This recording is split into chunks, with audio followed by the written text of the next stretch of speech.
But remember this, we're dealing in politics. We're dealing with a thing called November 3rd of this year. Do you know what November 3rd represents? I have, by my migrations, avoided getting tied up in politics.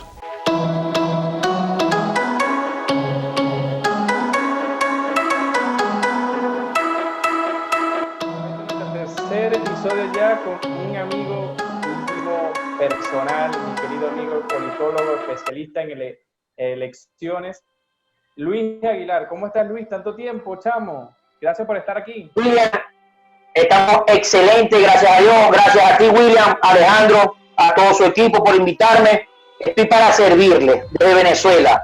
Mira, y de Maracaibo para el mundo. Y de Maracaibo a dar 5 vueltas al mundo. Mira, vamos a empezar esto. El primer invitado que, digamos, que personalmente invito, porque siempre los demás los invita Alejandro, pero cuando tocó el tema de elecciones, no me pasó por la mente sino otra persona que fueras tú. La verdad que eres un pro en eso y por eso quiero aprovechar esta cámara de agradecerte que estés aquí. Y nada, queríamos empezar directamente, no sé si él quiere preguntarte algo inicial, pero yo quería de una vez preguntarte, ¿fue buena decisión lo de Capriles? Te pregunto.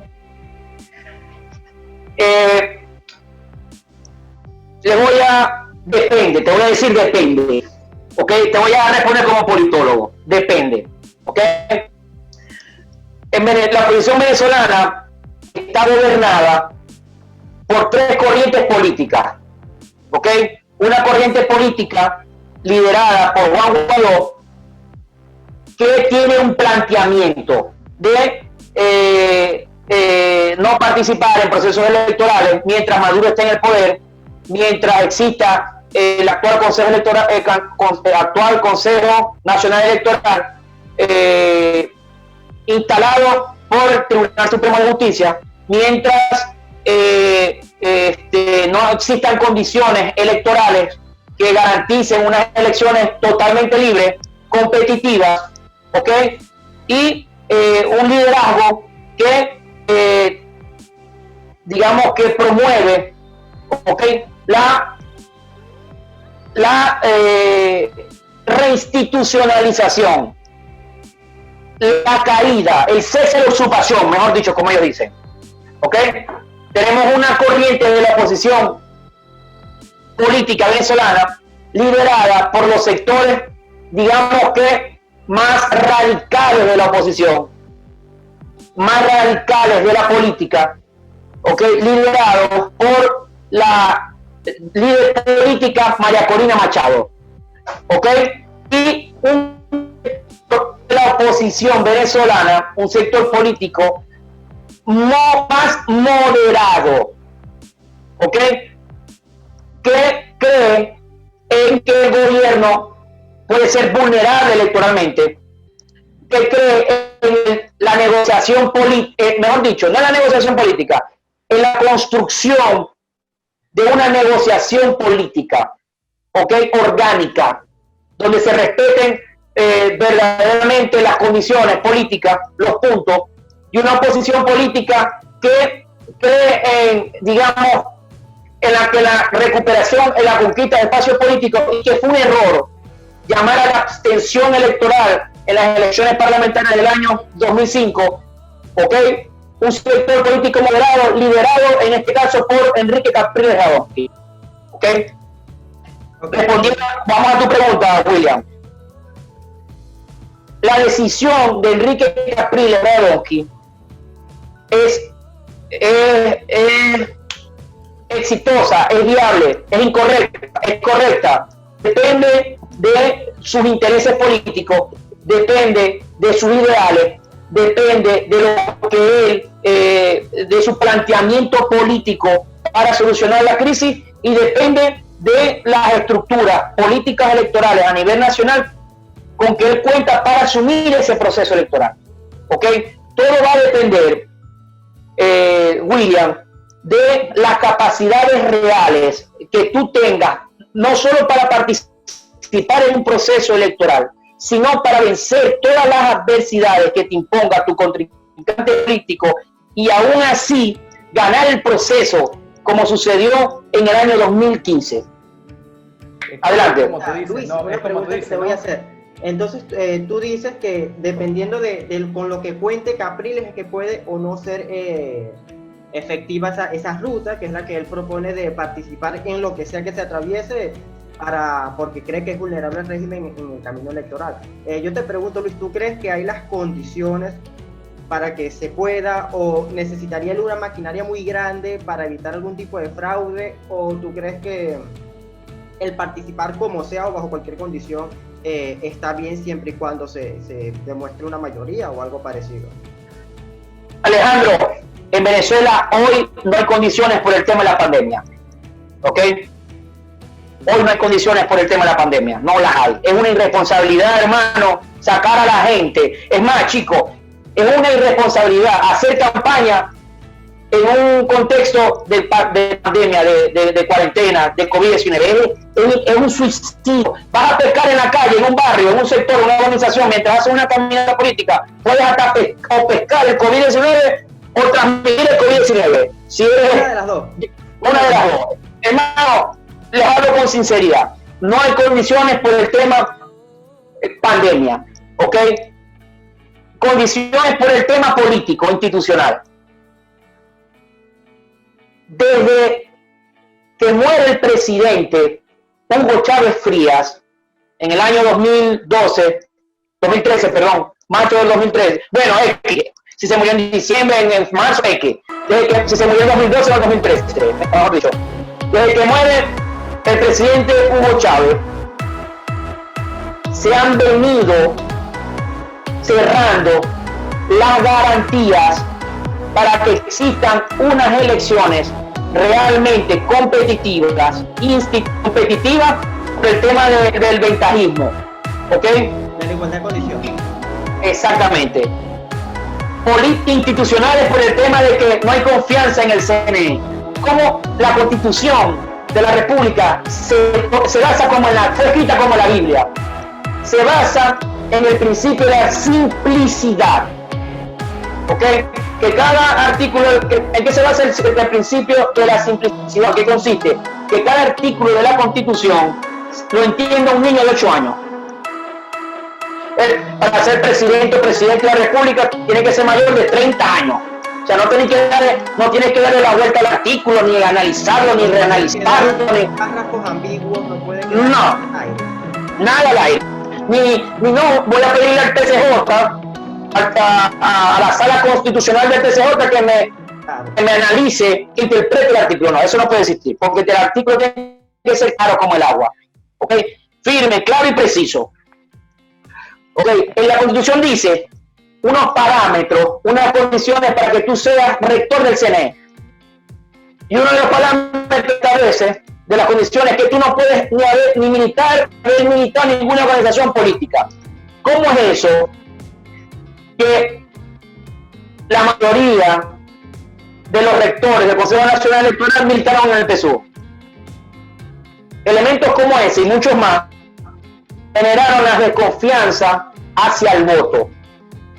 Sin embargo, nosotros tenemos años, William lo sabe, tenemos los políticos, tenemos años escribiendo, diciendo, compartiendo en conferencias, en clases, que fue un error, el error histórico, garrafal, que primero hundió a la oposición y segundo, le entregó muchísimo poder al presidente Chávez. Fue cuando la oposición decidió no participar en las elecciones parlamentarias del año 2005, ¿ok?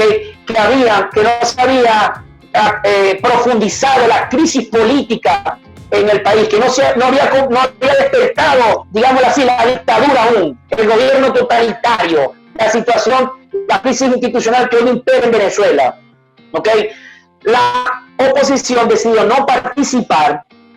El partido oficial, el partido de gobierno, Hugo Chávez, avanza en esas elecciones, mete a la mayoría, las 2/3 partes de los diputados, y después que sucede eso, ¿sabes qué hace Chávez? Fiesta. Puso el contralor, puso al fiscal, puso a los rectores del CNE, puso al defensor del pueblo, puso la Junta Directiva de la Asamblea Nacional, hizo indeciso. ¿Okay? Cambió el artículo de la Constitución, donde decía... Cambió el artículo de la Constitución, no cambió la Constitución de vaina. ¿Ok? Hizo fiesta, agarró el Estado para él solo. Cuando la oposición en el año 2016 quiere retomar la Asamblea Nacional, ya es demasiado tarde. Y de allí comienza Alejandro, William y todas las personas que nos están viendo a través de este canal, que les envío saludos y bendiciones y que se cuiden del COVID-19. De ahí comienzan a avanzar el chavismo y a militarse la oposición. La gente dice, a mí me da risa porque dicen, esto es un gobierno comunista, esto es una lista. Si sabías que era un gobierno comunista, que son comunistas, ¿por qué le diste tanto poder? Si esto es un gobierno comunista y el comunismo, el socialismo por sí es populista, vive del populismo, de las bases, de manipular a los sectores más vulnerables, porque no diseñaste una estrategia para arropar, para blindar a la sociedad. Bueno, Luis, y en ese mismo orden de ideas, es que hasta este año que pasó, el 2019, algunos todavía le tenían a llamarlo dictadura, algunos todavía tenían a llamarlo comunismo. O sea, hoy sí lo dicen todo rasgándose la franela, pero yo recuerdo todavía a un Julio Borges decir, no, pero es que esto es un capitalismo de Estado, aquí no hay socialismo, aquí no hay tal. Entonces, imagínate tú en ese atraso que hay referente a los líderes políticos de Venezuela. Antes de que William haga la próxima pregunta, solamente para que me quede claro y nos quede claro todo, sin el tema pandemia, habrían las condiciones a tu parecer para participar sin el tema pandemia y agarrando el coroto tal como está hoy, que es el mismo que está como en el 2015, y luego con la pregunta de William. Mira, Alejandro, adelante William. No, más que todo para cerrar y agregar otra pregunta, creo que tú lo habías dicho en una oportunidad y creo que en una de las conferencias donde te conoció Ale, que tú decías, Luis, las elecciones se ganan el día de las elecciones, dependiendo de cómo movilices a tu electorado es que vas a ganar. Así mismo es. No sé si hoy la verdad la oposición cuente, y la oposición me refiero al ala de Capriles, tenga, digamos, la capacidad económica, la capacidad personal de persona para poder enfrentar una elección solo. Yo dejo la consulta ahí si la puede o no la puede enfrentar. Y como para meterle picante a la discusión, tú hablaste de María Corina. Ahora, al parecer, la posición de María Corina y la posición de Capriles, en ambigüedad distinta, en polo distinto, se unen al parecer ahora, estar criticando, digamos, se ponen al frente a luchar contra el gobierno de Juan Guaidó. Entonces, es raro ahora esta dicotomía que se presenta. Por un lado tenés a María Corina diciendo, bueno, no, aquí lo único que tenemos es una invasión, con con todos los pros que eso puede contener. Y por otro lado, Capriles, presentémonos en las elecciones que corriendo el riesgo que se pierda la legitimidad del gobierno interino. Y por otro lado tienes al gobierno interino que se le acaba el tiempo. Así es. Voy de adelante para atrás. Fíjense. Si la política tuviese una ley, me escucha, ¿no? Si la política tuviese una ley orgánica o una constitución, el primer artículo de la constitución diría algo así: en política no se puede prometer cosas que no se pueden cumplir. Ese es el primer artículo de la ley orgánica de la política.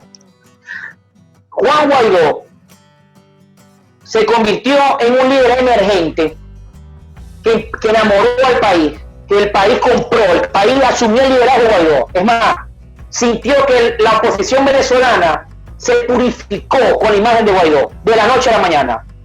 Tanto así que Guaidó llegó a estar por encima del 80% de popularidad hace 2 años.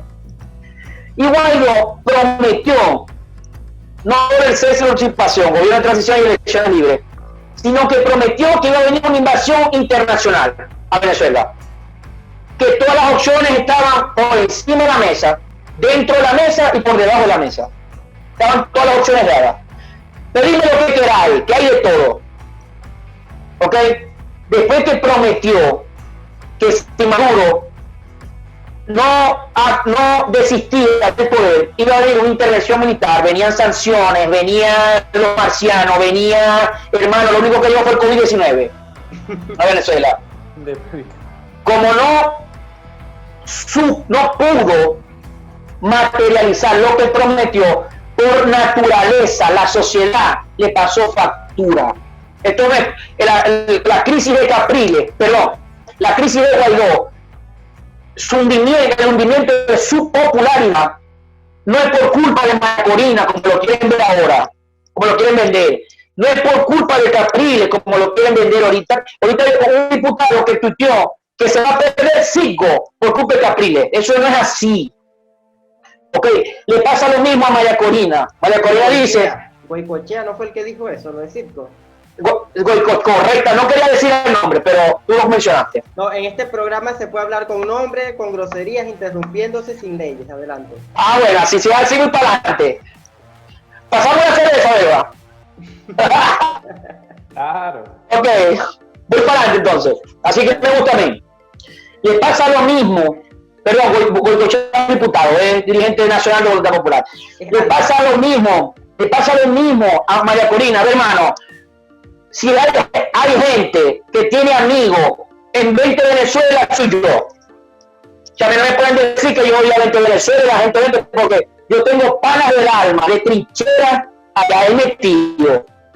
Sé que ahí en ese partido hay gente humana, gente buena, gente trabajadora, responsable, buenos padres, buenos hermanos, buenos hijos, buenos ciudadanos. A mí no me puede decir nadie que no, que Luis le tiene rabia a Venezuela, mentira. Eso no es así, mi María Corina.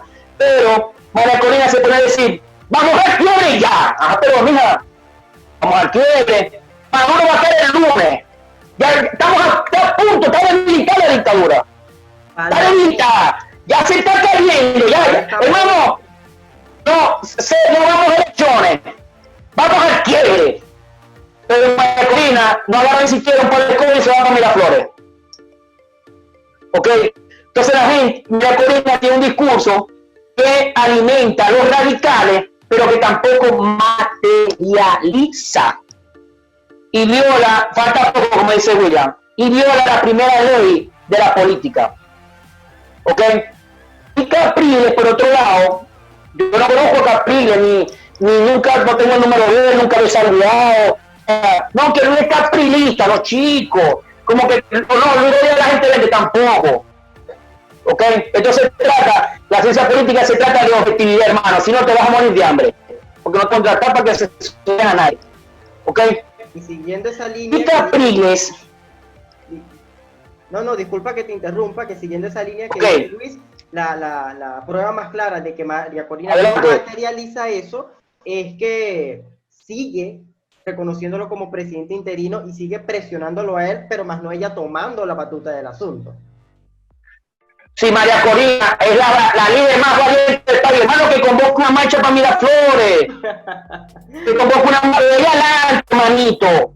Ella adelante. Hermano, ve, si aquí hay una invasión, Leopoldo López y Guaidó gobiernan este país por 1000 años.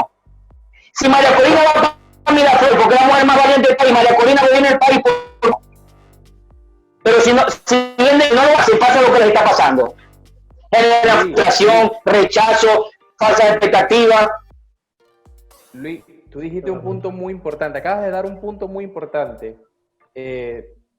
Para mí Guaidó no es que se está hundiendo, pero Guaidó se está hundiendo, pero ¿y Leopoldo? Leopoldo se está zafando de todo este hundimiento de su partido, porque el que crea el personaje de Guaidó es Leopoldo López, pero está pasando... Guaidó López. Fíjate, yo no conozco a Leopoldo López, tampoco. No lo conozco. Menos mal. Pero conozco a mucha gente de su entorno. A mucha gente del primer anillo de Guaidó. Del primer anillo político. De Guaidó, no de Leopoldo. Y todo el mundo dice de Leopoldo lo mismo que dice de Rosales. que es repelente, que es jefe, que lo que él diga, que no le consulta a nadie, que son sus planteamientos, que el tipo es soberbio, que el tipo no es abierto, que hermano, si él dice sí es sí, si no, no. ¿Ok? Y para nadie es un secreto que Leopoldo también tiene la semilla de la radicalización. ¿Ok? Usted, yo creo que todos los extremos en política son malos y que la mejor ideología política es el equilibrismo, el equilibrio. Pácata, ¿qué es lo que funciona? El capitalismo. Vamos a evaluar por qué funciona el capitalismo. Está demostrado que los países que mejor han sabido manejar el tema del coronavirus son los países capitalistas. ¿De dónde viene la vacuna? ¿De países socialistas? Del capitalismo, hermano mío. ¿Ok? ¿De dónde viene el desarrollo, la modernidad? ¿Quiénes están mandando cohetes al espacio, a la Estación Espacial Internacional? ¿Quiénes están haciendo estudios en Marte? El capitalismo, hermano. ¿Quién te está haciendo las laptops? ¿Quién te está haciendo la computadora? ¿Quién está demostrando? ¿Dónde el salario mínimo? ¿Cuáles son los países que tienen los mejores salarios mínimos del mundo? Países liberales, de libre empresa, de libre mercado, donde los empresarios se empoderan. ¿Ok? Pero, ¿cuáles son los partidos políticos que más ganan elecciones? No de izquierda. ¿Por qué? Porque la izquierda toca a la gente. Y a la gente le gusta, hermano, el ser humano es humano. A la gente le gusta que el candidato, que entre el candidato para la casa, que orine en el baño, que desayune, que se coma 2 arepas con huevo y queso y mantequilla, y decir, venga a la casa aquí, una vez no, Chávez. ¿Para qué vino y durmió Maracolina Machado en este cuarto? Durmió Maracolina Machado. A la gente, el elector es humano. El elector es humano, hermano. El elector, el Twitter no genera emociones. Emociones genera que tú vayas a la casa del elector, del ciudadano, del militante y lo hagas sentir importante, genera en él sentimientos, emociones, nexos afectivos, porque el elector quiere sentir que el político, el líder, el tipo que es multimillonario viene para mi casa. Totalmente. Mira, y ahora un tema muy interesante, y yo quiero que además aclares aquí, porque yo estoy, por lo que he estudiado poco sobre marketing y esas cuestiones, estoy seguro que esa actitud de que la gente, o sea, de que las emociones llegan primero que la razón, es en todas partes del mundo. O sea, hay unos que creen que solamente es en Venezuela, que es en Latinoamérica, pero eso de que el político llegue con las emociones es en toda parte del mundo y esa es la base de las campañas de todos. Totalmente. Fíjate, el ser humano, dicen los psicólogos, que es del 100%, 85% emocional, 15% racional. Entonces, ¿okay? Sí, totalmente. Y en ese mismo orden de ideas, antes de que pase Williams, por eso yo siempre hablo en este programa de lo que es el liberalismo comestible. Y es que los propulsores del liberalismo, el capitalismo en Latinoamérica, no solamente que utilizan lenguaje y discursos parecidos a los europeos del siglo XVIII, sino que se centran tanto en la razón, en las pruebas, en atacar al socialismo, a la izquierda, que se olvidan que a las personas les parece mucho más atractivo una mujer en una plaza hablando de justicia social, de la igualdad, del derecho de los pobres, de la redistribución de la riqueza, le parece mucho mejor que hablando a alguien de impuestos, de Totalmente de acuerdo, estoy de acuerdo contigo, Alejandro. Alejandro, te voy a dar un ejemplo sencillito, ya todas las personas que nos escuchan. David Ricardo, que Adam Smith escribió El Capital, ¿sí o no? ¿O fue David Ricardo? Creo que fue Adam Smith. Escribió El Capital. Ajá. El Manifiesto del Capital. No, el Manifiesto del Capital. Y Karl Marx escribió... No, Marx escribió El Capital. Marx escribió El Capital. Adam Smith es Perdón. La riqueza de los países la escribió... La riqueza de las naciones. La riqueza de los países. Exactamente. Lo estaba probando, sí saben. Ya yo estaba volviendo. Ok, Karl Marx escribió El Capital. Estaba probando, Alejandro, te hice dudar. No, sí, dale, tranquilo. Fíjense. Karl Marx escribió El Capital, el Manifiesto Comunista. y Adam Smith escribió La riqueza de los países. ¿Ok? Y Adam Smith, la radical del mercantilismo. Sí. Es mercantilista, ¿sabes? No, miento. Adam Smith y Ricardo, Adam Smith mandó sus libros a las grandes bibliotecas de las mejores universidades del mundo. David Ricardo, y lo leían estos libros, los clásicos, los ilustrados, los estudiantes, la élite, los académicos, los estudiosos. En cambio, el Carlos Marx, y sabe dónde aquí, en la fábrica de Rusia, a los campesinos de Europa del Este, a los sindicatos, ¿okay? A las clases trabajadoras, a los pobres, a los empleados, ¿ok? Y si no sabían leer, los enseñaban a leer y le decían, después de enseñar a leer, voy a leer por capitalista. Y la gente no creía. Alejandro, William, la gente cree, mucha gente cree en lo primero que le digan. ¿Ok? No porque esto es así, porque así lo tuiteó Alejandro, y así. La gente dice, aquí en Venezuela se escoge pero no se vota. Se vota pero no se escoge. Otros dicen, aquí se ganan las elecciones con participación, porque muchos lo leen en Twitter. Muchos se lo escuchan de otra persona y no lo profundizan. No investigan por qué. Respondiendo a tu pregunta, Alejandro, si no hay COVID-19, hay condiciones para que la elección, para que la oposición gane un proceso electoral. Hermano, lo viste hace 5 años, con la diferencia que hace 5 años la oposición está unida, ahorita no. Y el éxodo, todas esas cuestiones, ¿no crees que sean un factor muy clave para el resultado final?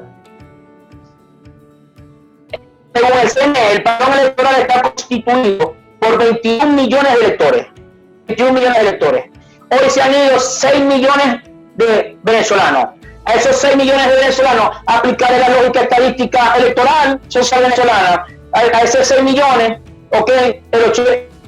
Dividir el 80% de opositores, 20% de chavistas, ¿ok? Saca el resultado y ese resultado se lo sumáis al padrón electoral de la oposición y al padrón electoral del chavismo. A ver cuántos electores se han ido. Por ejemplo, 6 millones de venezolanos afuera del país. El 50% de 6 millones son 3 millones. ¿Ok? 50%. La mitad de 3 millones, ¿cuántos son? 1.500.000. 1.500.000. El chavismo se le han ido alrededor de 1.800.000 electores, se le han ido al chavismo. Y a la oposición se le fueron 4.200.000 votos. ¿Ok? Esos 6 millones de electores, restárselo a 21. Quedaría en 13 millones de votantes. A esos 30 millones de votantes orgánicos que están en Venezuela, sacar el 80%, ¿ok? Que según Guaidó, según María Corina, según Capriles, representa la oposición política a Maduro, y el 20% que apoya al partido oficial. ¿Ok? ¿Qué tiene que hacer la oposición? La misma ecuación, la misma metodología, la misma estrategia del año 2015, pero en unidad. Y con un factor, un elemento diferenciador del año 2015, que es la segunda ley de la política, que ya se las voy a compartir. Si hubiese una ley orgánica de la política, la ley Rivera, la segunda ley Rivera, tienes que saber capitalizar tus victorias y tus derrotas políticas. Después que gana la oposición, la mayoría de los diputados, la Asamblea Nacional, en el año 2015, 112 diputados exactamente, Ramos Ayú salió a decir, en 6 meses tumbamos a Maduro. Maduro en 6 meses te va a ir. Maduro en 6 meses, tienes una larga naranja y estás allá en una cárcel en Guantánamo. Y comenzó a amenazar y a retar al gobierno, como dice mucha gente, al cartel, a los planes, a los delincuentes. ¿Qué hizo el cartel? ¿Qué hizo los planes? ¿Qué hicieron los delincuentes? Se defendieron. Sacaron un reloj, se quitaron aquí 20 granadas, sacaron una K-47 y dijeron, venimos a buscar pues, como hacen allá en la cota 905. 905, ajá. 905. Y le dijeron el COC, le dice a los FAE y a la PTJ, vengan ustedes, aquí estoy. Así hizo el gobierno. Entonces, En menos de 2 días, si no me equivoco, desincorporaron a los diputados de Amazonas y se hermano, desincorporaron a los diputados de Amazonas, nombraron el desacato a la Asamblea, se defendió el gobierno. Hermano, esto no es un tema de liberales, socialistas, política, hermanito. Esto es la política dura y pura. No, ¿Entendés? poco tiempo. Yo voy a hacer mi última pregunta porque nos queda ya poco tiempo. Ok. ¿Cómo evitar? Porque el voto es un mecanismo de la democracia, pero la democracia como tal es el derecho del pueblo, por así decirlo, es el poder absoluto del pueblo, eso es lo que significa democracia. ¿Cómo transformar, a tu criterio, como simple opinión personal, cómo transformar esa voluntad en algo realmente útil, ya que por lo menos, como decías en el 2015, se ganaron 112 diputados y realmente esa asamblea no fue más que una decoración durante 5 o 6 años, algo parecido, no puede ejecutar en lo tangible nada, ¿no? Entonces, ¿cómo hacer que aún ganándose se respete eso y que de verdad exista la palabra democracia o que realmente que sea útil, que no sea un montón de parapléjicos debatiendo en un hemiciclo? Ok.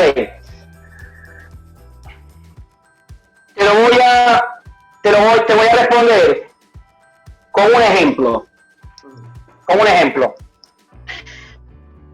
Imagínense hoy un ganadero de municipio fronterizo Machique de Perijá. Soy ganadero, tengo 2.000 hectáreas y 400 cabezas de ganado. Y a mí me llega a extorsionar la FARC. ¿Ok? Me llega a extorsionar la FARC. Ella está cobrando vacunas. Si no, me va a quitar la finca, la vaca y todo. La gallina me va a quitar, me va a dejar, hermano, sin un rastrillo me va a dejar. Y yo acudo al gobierno regional, municipal, nacional para que me defienda. Y el gobierno me dice que me va a defender, pero al final no me defiende. ¿Qué tengo que hacer yo con la FARC? Y pagarle. Número 2. O me busco a todos los hijos míos, a todos los hermanos míos, a todos los amigos míos que están retirados conmigo y me enfrento con ellos a plomo, porque yo soy más valiente y que me vivo, o negocio con ellos.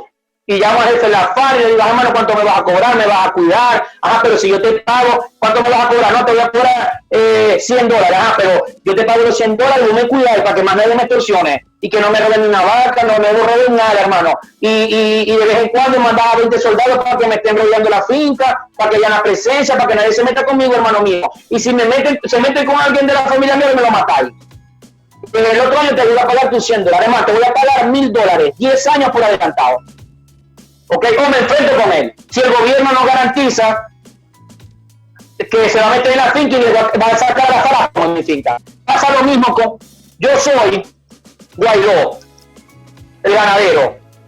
La FARC es el gobierno de Nicolás Maduro. ¿Ok? Y el gobierno municipal, del ejemplo, es la comunidad internacional. La comunidad internacional dice que va a invadir, que va a invadir, que va a invadir y no invade. ¿Ok? El gobierno te está extorsionando, te está quitando las vacas, te está presionando, te está dejando sin finca, y vos estás irritando al gobierno que te vas a quedar plomo, que no lo vas a permitir, que vos sos el más valiente, pero no haces nada al final. Porque lo que pasa con el discurso de los radicales, porque un discurso que es valiente, es retador, pero no se materializa. Y otro toma la actitud del ganadero. Agarrar de la familia, hermano, vamos a negociar, vamos a sentarnos. Vos sos el que tenés el poder. Vamos a negociarnos, pero vamos a construir términos que a mí me beneficien, como a ti. Ganar, ganar. ¿Ok? Así se bate el cacao del poder. De forma realista. En cambio, si a mí el gobierno me defiende y sacarlo a la FARC, o si yo tengo la capacidad de fuerza para enfrentarme a la FARC, hermano, ya yo estoy hablando, estoy transmitiendo un discurso que voy a materializar. Y cambia el juego.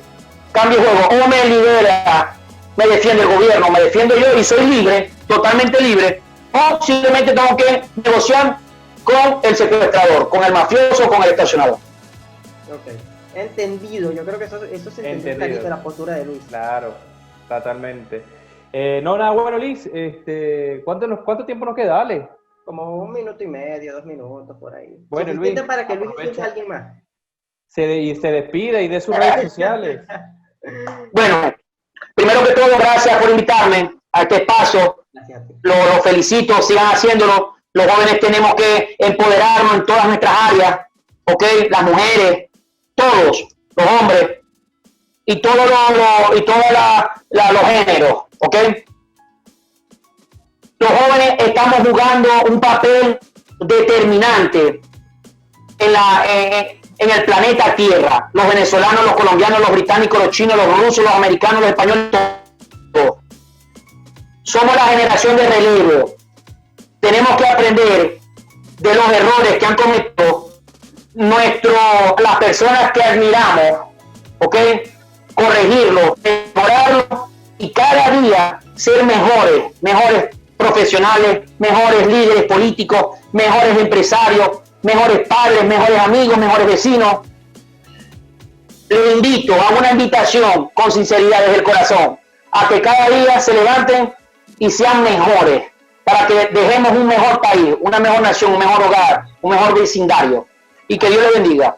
Amén, Muchas amén. gracias, Luis, de verdad. Bueno, chicos, terminamos este especial con Luis Aguilar, donde le mando un saludo y otra vez le agradecido totalmente por habernos concebido su presencia en este programa.